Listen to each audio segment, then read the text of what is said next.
So up today we got the Woodland Mills HM126. I broke a throttle cable. So this is actually my second throttle cable, or second stainless cable that I've busted this year. Not on this machine, but between the snowblower and this, 2 cables. So there you go. I got the cable hanging here. She's broke. So, you know, you can probably get just the stainless cable itself, but I figured I'd replace the whole thing, and it comes from Woodland as the whole thing, so let's do the whole thing. So let's see how to do this. I don't think I've ever adjusted this or done anything to it, so I don't even know if this is going to be responsive to tools. Yep, okay, that's good. How about here? That's flopsy. Yep, that does actually respond to a Phillips head, so that's good. Looks like it was under some tension. Obviously don't want to lose that screw.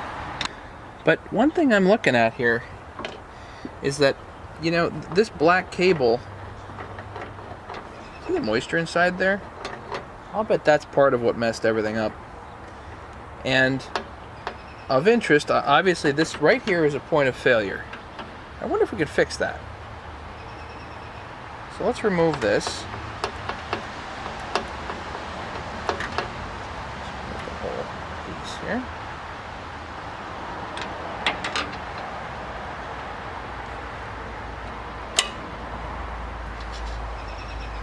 So we can also look at the other end and imagine that the other end's a point of failure too. Moisture gets in there and whatnot. There's other cracks in the black housing, but none as bad as on the ends. I wonder if I can put some reinforcement there. What do you think? So here's my idea. You ready for this? Let me get some rubber hose here. This isn't vinyl. It's pliable. Feels like I gotta go over there. I wonder if I can just put it right on there, and it'll give me some strain relief. A little extra protection. Just a little extra something. I'd like to see some actual strain relief here, maybe with a spring type thing or whatever, because this is well, kind of a wonky setup. Let's put the new one in. There's the part number, available from Woodland. I think this was somewhere around $8. So overall, it's a pretty inexpensive part. I mean, just not that big of a deal here. Comes with the ferrules already on, of course, and the tensioner. So what I'm going to do is I'm actually going to pull the steel cable out first. So the steel cable's out. Then what I'm going to do is I'm going to take some anti-seize. Well, let's see, which end do we do first? I don't know. Got 2 things, grease and anti-seize. So the grease I'm going to put on the ends here to put this rubber on. Again, these are pieces that I happen to have lying around. Now on this end, I think I can put it on like that, it'll be alright. On the throttle handle end, on that end over there, I think it's going to have to slide on a little further. So I've got it about there, and that way it'll seat well in there. One of my favorite stuffs of all time is anti-seize. It is fantastic goop, but it is goop, and it goes everywhere. So a little bit on in there, work it on in. Now we can install this end here, hopefully.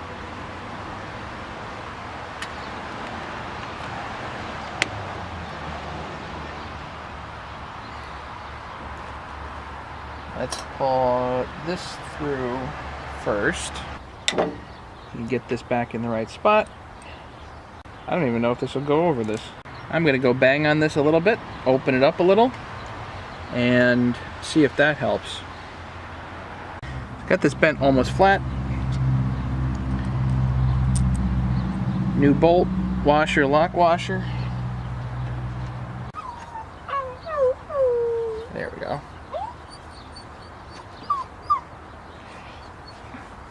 Alright, so this is pretty tight. I'm going to loosen this up. Just make sure it's loose.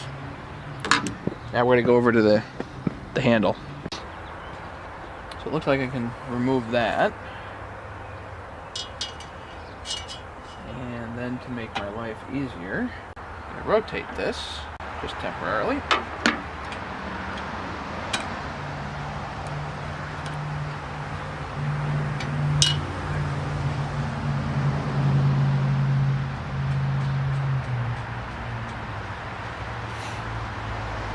Okay. I can save this piece. This is still a good piece. Now, I did modify this, so please check out my other video on that. This is considerably stronger than was stock, and I do like it a lot. That's very helpful. Very simple modification. Right, so now I gotta rotate this back again. I gotta slide this cable all the way out. That way I can put the ferrule in.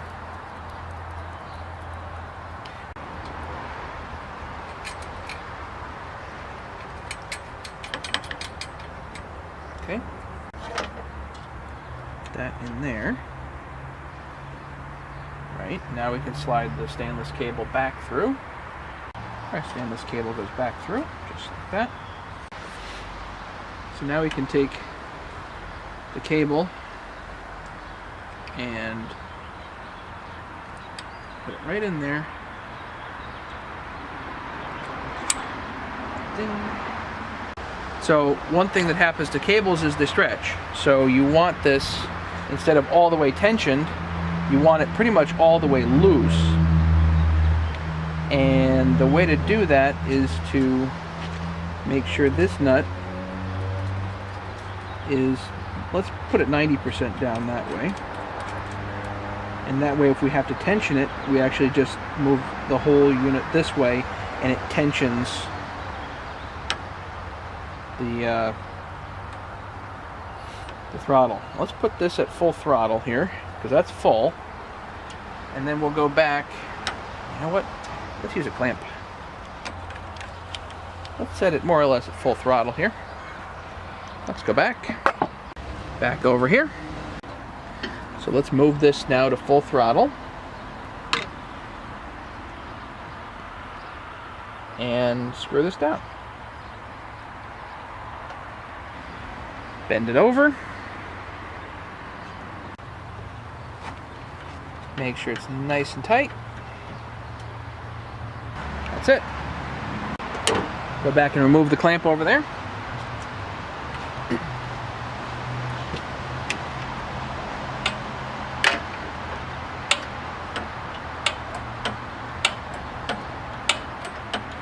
That's about 1,000 times smoother than it used to be. A little bit too much slack. Let's take the slack out of it.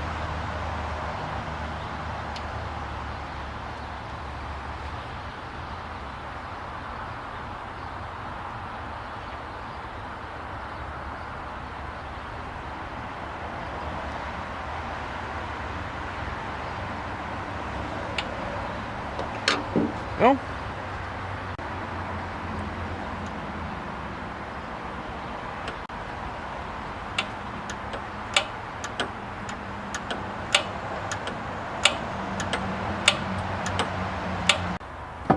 Make sure it goes to full throttle, and of course you can test that with the engine running.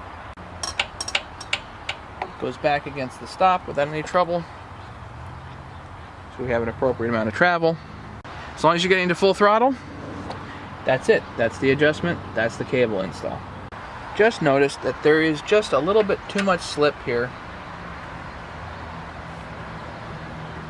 with that rubber piece on here. There's just too much slip. So I'm gonna fiddle with it. If an idea is immediately no good, just throw it out. You know what? It just is not gonna work the way that I wanted, but